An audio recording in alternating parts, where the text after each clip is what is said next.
మన ఆరాధన నిమిత్తమై మనం అందరం కూడా ద్వితీయోపదేశ కాండము. Let's all turn to Deuteronomy chapter 32. ద్వితీయోపదేశ కాండం 32వ అధ్యాయము 4వ వచనం మనం చదువుకుంటాం. Deuteronomy chapter 32 verse 4 all together. మనమందరం కలిసి 4వ వచనం మనం చదువుకుంటాం. ఆయన ఆశ్రయదుర్గముగానున్నాడు, ఆయన కార్యము సంపూర్ణము, ఆయన చర్యలన్నీ న్యాయములు, ఆయన నిర్దోషి నమ్ముకొనదగిన దేవుడు, ఆయన నీతిపరుడు యథార్థవంతుడు. దయచేసి ఎవరైనా ఒకసారి ఇంగ్లీష్లో చదవండి అది.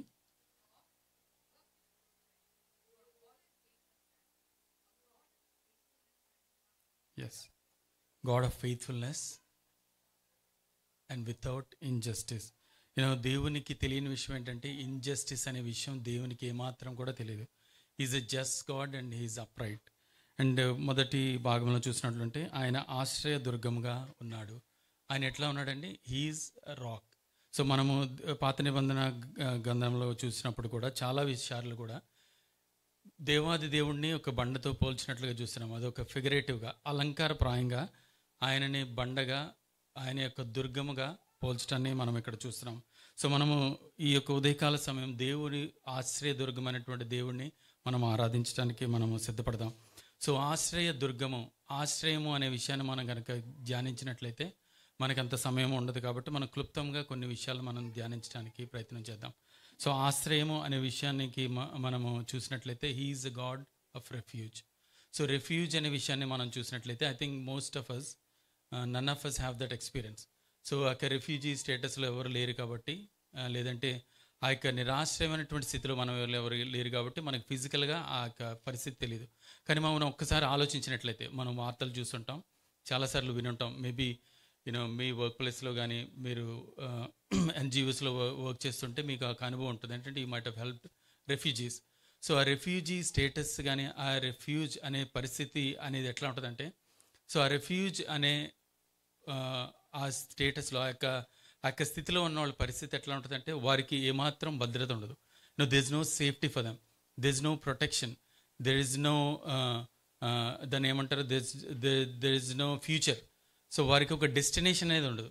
ఆ యొక్క రెఫ్యూజ్ స్టేటస్లో ఉన్నారు ఏంటంటే వారికి ఎవరైనా ఆశ్రయం చూపిస్తారా, ఎవరైనా మాకు షెల్టర్ ఇస్తారా, లేదంటే is there anyone who look after us, or is there anyone who can provide shelter, is there anyone who care for us, is there anyone who fight on behalf of us, or is there anyone who can just even talk, ఒక reference కానీ ఏదైనా చేస్తారా అనే పరిస్థితిలో refugees ఉంటూ ఉంటారు. మా work ప్లేస్లో కూడా నేను కొన్నిసార్లు చూస్తూ వచ్చినాను. వాళ్ళు మంచి కుటుంబంగా ఉంటారు, మంచి వ్యక్తులుగా ఉంటారు, కానీ వాళ్ళ మొహంలో చూసినట్లయితే ఆ యొక్క అదో రకమైనటువంటి ఆందోళన. ఇది ఫస్ట్ వరల్డ్ కంట్రీ అయినప్పటికీ, లేదంటే నేను యూకేలో ఉన్నప్పుడు కూడా చూసినప్పుడు పరిస్థితి ఎట్లా అంటే ఇక్కడ అంతా ఫిజికల్గా అంతటికి అందరికీ భద్రత ఉంటుంది, పోలీస్ సిస్టమ్ అది ఉంటుంది, కానీ వారు ముఖంలో అంటే అదో రకమైనటువంటి ఆందోళన, ఒక రకమైనటువంటి డిస్కనెక్టివిటీ ఉంటుంది. వారు వేరే వాళ్ళతో మాట్లాడలేరు, మాట్లాడితే వారు ఎట్లా ఉంటారనే అదొకమైన భావనలో ఆ యొక్క కొట్టుమిట్టాడుతూ ఉంటారనమాట. This no strong position. ఇప్పుడు మనమందరం అయితే మనం డెమోక్రాటిక్ కంట్రీస్ నుంచి వచ్చాము, వినో రైట్స్, మనం లేదంటే ఇల్లు అడగటం, లేదంటే గట్టిగా మాట్లాడడం, మనకు ఓటింగ్ రైట్స్ ఇవ్వనట్టు. కానీ ఎవరైతే నిరాశ్రయ స్థితిలో ఉన్నారో వారికి ఇదేమీ తెలియదండి.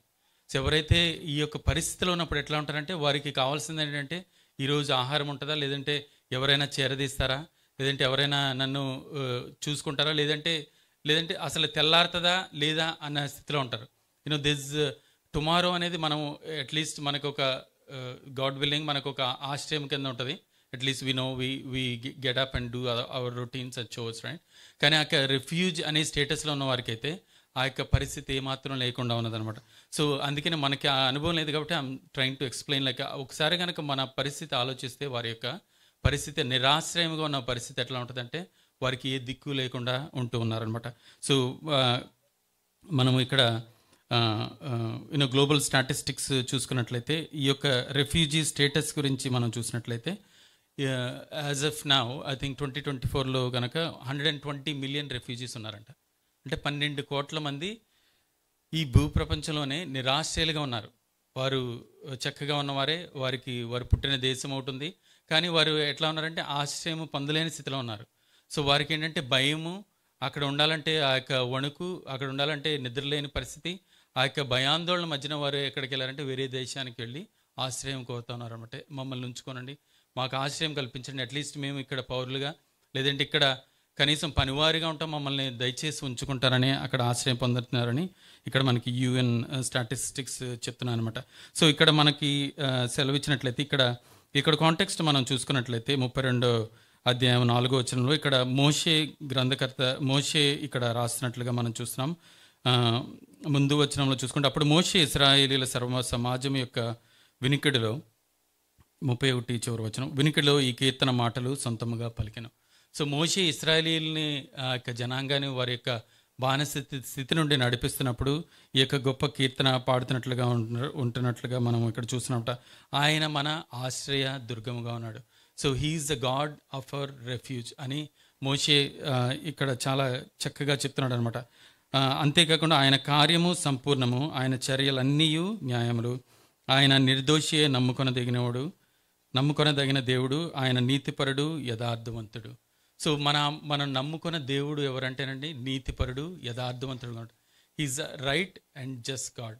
సో మనము ఏదైనా దేశంలోనికి ఆశ్రయం పొందడానికి వెళ్ళినప్పుడు, లేదంటే ఎవరి దగ్గరికైనా ఆశ్రయం పొందడానికి వెళ్ళినప్పుడు అక్కడ పరిస్థితులను బట్టి మాత్రమే ఆశ్రయం దొరుకుతుంది. మనం చూసే దేవుడు, చూసే రక్షకుడు మనకి ఎట్లా ఉన్నాడంటే ఆయన మనకి నిజమైనటువంటి బండగా, ఆశ్రయమైనటువంటి దుర్గముగా ఉన్నట్లుగా ఇక్కడ మోషే గ్రంథకర్త మనకు సెలవిస్తున్నాడు అనమాట. సో ఆశ్రయం అనే విషయాన్ని కూడా మనము చూసినట్లయితే కనుక, సో ఆశ్రయ దుర్గము అంటే ఏంటంటే, సో ఆశ్రయ దుర్గంలో మనకేం దొరుకుతుందంటే స్టెబిలిటీ దొరుకుతుంది. అక్కడ స్టేబుల్ సిచ్యువేషన్ ఉంటుంది, అక్కడ పర్మనెన్సీ ఉంటుంది, అక్కడ స్థిరమైనటువంటి అంటే చెదరని స్థితిలో మనల్ని దేవుడు ఉంచేవాడుగా ఉన్నాడు అనమాట. సో అందుకనే మోషే పలుమార్లు చాలా విషయాల్ని ప్రతిసారి కీర్తన ఆ యొక్క మార్గం గుండా వెళ్చినప్పుడు ఆ యొక్క కీర్తన ద్వారా దేవుణ్ణి స్తుతించినట్లుగా మనం చూస్తున్నాం. అదే రీతిగా దావీదు జీవితంలో కూడా దావీదు ఎన్నోసార్లు మనం కీర్తనలో చూసుకున్నట్లయితే ఇంచుమించు more than 100 times David has brought this up point. ఆయన నాకు ఆశ్రయ దుర్గమే అన్నాడు. He's my rock. అండ్ ఆయన ఆశ్రయ దుర్గము, ఆయన రక్షణ దుర్గముగా కూడా ఉన్నాడు. కానీ రక్షణ దుర్గం అనే అంశం వేరు కాబట్టి ఆయన ఆశ్రయ దుర్గం. ఎప్పుడైతే దావీదు సౌలుతోటి పోరాడుతూ ప్రతిసారి ఆ యొక్క గుహల్లో నుంచి తప్పించుకొని తనకి ఎన్నో తెలివితేటలు ఉన్నప్పటికీ, ఎన్నో పరిస్థితులు, ఎంతో అన్నీ ఉన్నప్పటికీ కూడా తనకు ఆశ్రయం లేకుండా కొట్టుమిట్టాడుచున్నప్పుడు, సో దేవా నీవే నా ఆశ్రయ దుర్గమని నన్ను దాచేవారు ఎవరున్నారు అంటే ఆ యొక్క దాగెడు స్థలం కొరకు, ఆ గొప్ప బండ కొరకు, ఆ గొప్ప ఆ యొక్క రాక్ కోసం చూస్తూ ఉన్నాడు అనమాట. చూస్తూ ఏమంటున్నాడంటే దేవా నీవే నా ఆశ్రయ దుర్గమని ఇక్కడ చెప్తున్నాడు అనమాట. కీర్తన 18వ కీర్తన మనం చూసినట్లయితే 18వ కీర్తన హెడ్డింగ్ కూడా ఎట్లా ఉందంటే, ప్రధాన గాయకునికి యెహోవా దాసుడైన దావీదు కీర్తన. అతని శత్రువులందరి చేతిలో నుండి, సౌలు చేతిలో నుండి యెహోవా అతని తప్పించిన దినమందు దావీదు ఈ గీత వాక్యంలోని చెప్పి యెహోవాను స్తోత్రించి అతడు ఇట్లా నేను అనే విషయాన్ని ఇక్కడ మనము చూస్తున్నాం అనమాట. ఎవరైనా దయచేసి 2వ వచనం చదవండి, Psalm 18:2.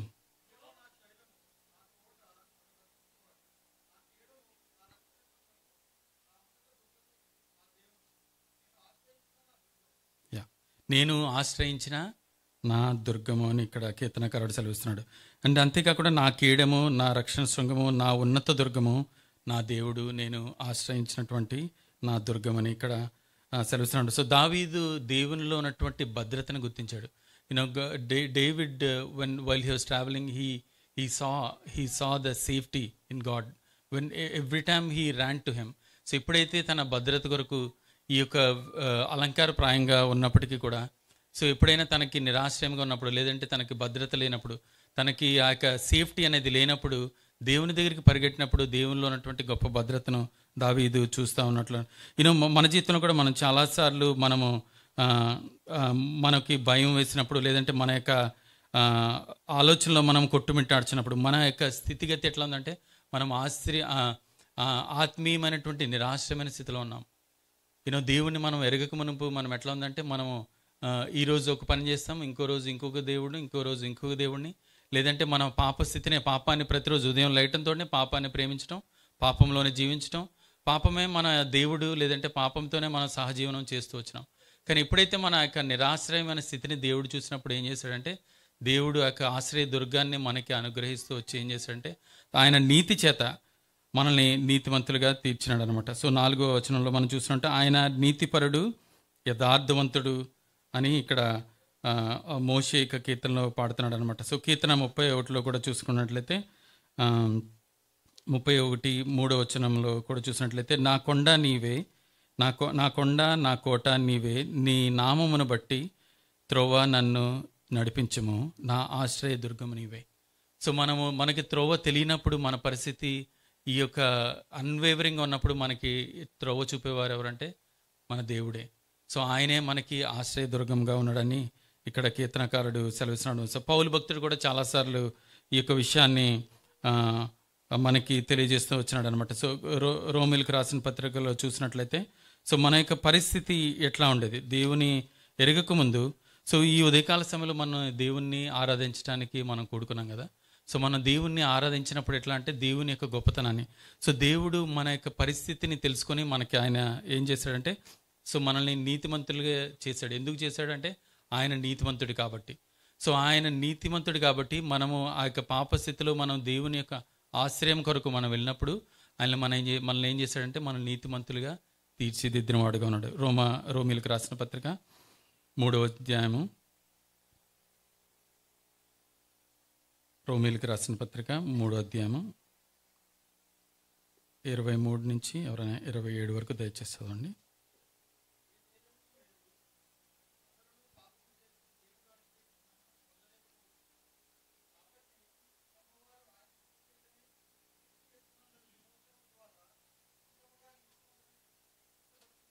ఉచితముగా నీతిమంతులని తీర్చబడుతున్నారంట. సో మనం చేయాల్సింది ఏమి లేదంటే కానీ దీనివల్ల అనేది ఇక్కడ చాలా స్పష్టంగా చదవండి బ్రదర్.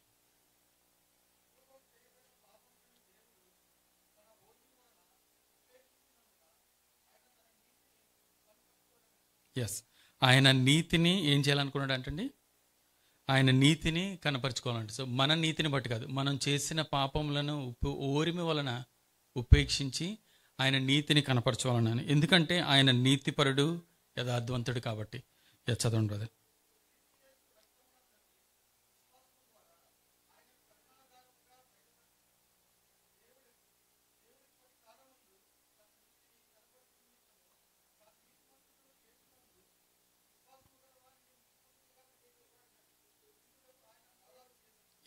ఆయన ఎందుకు అలా చేశాడంటే తన నీతిని కనబరచు నిమిత్తము తాను నీతిమంతుడను యేసునందు విశ్వాసం గల నీతిమంతునిగా తీర్చివాడునైనటకు ఆయన అలాగూ చేసిన. సో ఆయన నీతి ఎంత గొప్పదంటే సో మనము ఆ నీతిలో ఉన్నప్పుడు, లేదంటే మనం నీతిమంతు అన్రైచియస్నెస్లో ఉన్నప్పుడు హీ మేడ్ అస్ రైచియస్. సో అది ఎవరి గొప్పతనం? అక్కడ ఎవరిని గొప్పతనం అండి? మన గొప్పతనం, మన నీతిమత్వమా, లేదంటే మన యొక్క పరిస్థితులా, లేదంటే మన యొక్క టాలెంట్సా? సో మన యొక్క చదువు ఉందా, లేదంటే మన డిగ్రీస్ ఉన్నాయా, మన ఆస్తి ఉందా? సో దేవుడు మనల్ని ఎందుకు నీతిమంతులుగా తీర్చాడంటే ఆయన నీతిమంతుడు కాబట్టి. సో మనం ఎప్పుడైతే దేవుని యొక్క ఆశ్రయం కోరుకున్నప్పుడు దేవుడు మనకు ఆశ్రయ దుర్గంగా ఉండి ఏం చేస్తున్నాడంటే సో ఆయన మీద నిలిచిన వారందరికీ ఆ యొక్క స్థిరత్వాన్ని దయచేసి వచ్చినాడు. సో ఆయనలో నిలిచినప్పుడు ఉండే భద్రతను మనకు దయచేస్తున్నాడు. సో ఆయన దగ్గరికి వచ్చినప్పుడు మన పాపంలో ఆయన క్షమించి మనల్ని ఏం చేస్తాడంటే నీతిమంతులుగా మనల్ని తీర్చిదిద్దే దేవుడుగా ఉన్నాడు అనమాట.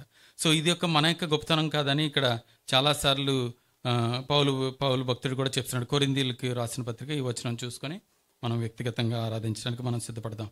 కొరింథీయులకు పౌలు రాస్తే ఏమంటాడంటే 10వ అధ్యాయము నేను చదువుతానండి, 4వ వచనము. కొరింథీయులకు రాసిన పత్రిక 1 Corinthians chapter 10 verse 4 నుంచి చదువుతున్నాను. అందరూ ఆత్మ సంబంధమైన ఒకే పానీయమును పానం చేసిరి, ఏలై అనగా తమ వెంబడించిన ఆత్మ సంబంధమైన బండలోనిది త్రాగిరి, ఆ బండ క్రీస్తే. సో ఇక్కడ ముందు వచనంలో కూడా ఏంటంటే మోషే గురించి, మోషే యొక్క నడిపింపుని, ఇశ్రాయేలీయుల ప్రజల్ని దేవుడు ఎలా మోషే ద్వారా నడిపిస్తూ వచ్చాడో సో ఆ విషయాన్ని ఇక్కడ పౌలు భక్తుడు మనకి గుర్తు చేస్తూ ఉన్నాడు. సో గుర్తు చేసిన తర్వాత ఏమన్నాడంటే ఆ యొక్క బండలోనిది, ఎప్పుడైతే ఆ యొక్క బండలోని నీళ్లు త్రాగినప్పుడు వారు ఎక్కడ కూడా ఆకలి కొనకుండా ఉన్నారు. సో అదే యేసుక్రీస్తు ప్రభు వారిని చాలా విధాలుగా అంటే నా ఎద్దు నుండి నీళ్లు తాగువారు ఎప్పుడు దప్పికొనరు, లేదంటే నిజమైనటువంటి రక్షణకర్త, రక్షణ శృంగము ఆ యొక్క బండ నీవే అని పోల్స్తూ వచ్చినప్పుడు ఏంటంటే సో ఆ బండలోని నీళ్ళందరూ తాగినారంట. ఆ ప్రజలందరూ తాగినప్పుడు వారు తృప్తి పొందారు. ఆ బండ ఎవరంటే క్రీస్తే అని ఇక్కడ పౌలు భక్తుడు మనకి చెప్తున్నాడు అనమాట. సో తెస్సలోనికలో కూడా పౌలు ఏమంటున్నాడంటే, అయితే ప్రభువు నమ్మదగినవాడు. 2 తెస్సలోనిక 3 అధ్యాయము 3 వచనం. అయితే ప్రభువు నమ్మదగినవాడు, ఆయన మిమ్మల్ని స్థిరపరిచి దుష్టత్వం నుండి కాపాడును. సో ప్రభువుని మనం ఆశ్రయదుర్గంగా మనం ఎంచుకున్నప్పుడు ఆయన మనల్ని ఏం చేస్తాడండి, మనల్ని స్థిరపరిచి, మనల్ని దూరపరిచి, మనకు విమోచించేవాడిగా దేవుడు ఉన్నాడు. సో ఎందుకు అని చేస్తున్నాడంటే ఆయన నీతిమంతుడు, ఆయన యథార్థవంతుడు. He is right and just God. So దేవుడు మన జీవితంలో చేసినటువంటి ఆ యొక్క గొప్ప రక్షణ కార్యాన్ని బట్టి మన దేవుణ్ణి ఆరాధించి స్తుతించబద్దులమైనాం. దేవుడు మన పాపస్థితిలో ఉన్నప్పుడు, ఎందుకంటే మనము ఈ యొక్క లోకంలో మనము నిరాశ్రయులుగా ఉన్నప్పుడు, సో మనం నిరాశ్రయులుగా ఉన్నప్పుడు అంటే మాకు ఆస్తి బాగుంది కదా, లేదంటే నేను ఎక్కడికి వెళ్ళినా నాకు ఉద్యోగం వస్తుంది, లేదంటే నన్ను ఏ దేశంలోకి వెళ్ళినా నాకు వీసా వస్తుంది, లేదంటే ఎక్కడ నేను ఒక ఫోన్ చేస్తే ఇన్ని జరుగుతున్నాయని మనం ఆ యొక్క ఫిజికల్ నిరాశ్రయత గురించి మనము రిఫ్యూజీ గురించి మనం మాట్లాడలేదు. కానీ ఆత్మీయమైనటువంటి నిరాశ్రయమైన స్థితిలో మనం ఉన్నప్పుడు దేవుడు మనల్ని ఏం చేస్తాడంటే మనకి ఆశ్రయం కలిగజేసే దేవుడుగా ఉన్నాడు. మనల్ని ఆశ్రయ దుర్గంగా మనం ఎప్పుడైతే మనం ఆ యొక్క పరిస్థితిలో మనం దేవుని దగ్గరికి పరిగెట్టినప్పుడు, దేవుని యుద్ధకు మనం ఆ యొక్క మనకి దిక్కులేని స్థితిలో ఉన్నప్పుడు, లేదంటే మనము ఎవరు మనల్ని రక్షిస్తారు, లేదంటే నా తరపున ఎవరు ఉంటారని, ఎవరైనా నిలబడతారా, లేదంటే ఎవరైనా చేస్తారా అనే పరిస్థితిలో ఉన్నప్పుడు దేవుడు మనకి ఆశ్రయ దుర్గమై ఉన్నాడని ఇక్కడ కీర్తనకారుడు మోషే కూడా మనకి సెలవుస్తున్నాడు అనమాట. సో దేవుడు మన జీవితంలో చేసినటువంటి ఈ యొక్క గొప్ప కార్యాన్ని బట్టి, ఆయనలో ఉన్నటువంటి మనల్ని నీతివంతులుగా చేసిన విధానాన్ని బట్టి, దేవుడు మనకు కలిగజేసిన రక్షణను బట్టి, దేవుడు మనకు దయచేసినటువంటి భద్రతను బట్టి, ఆ నీతివంతమైనటువంటి భద్రతను బట్టి దేవుడిని మనము ఆరాధించేవారుగా ఉన్నాం. దేవుడి వాక్యాన్ని దీవించును.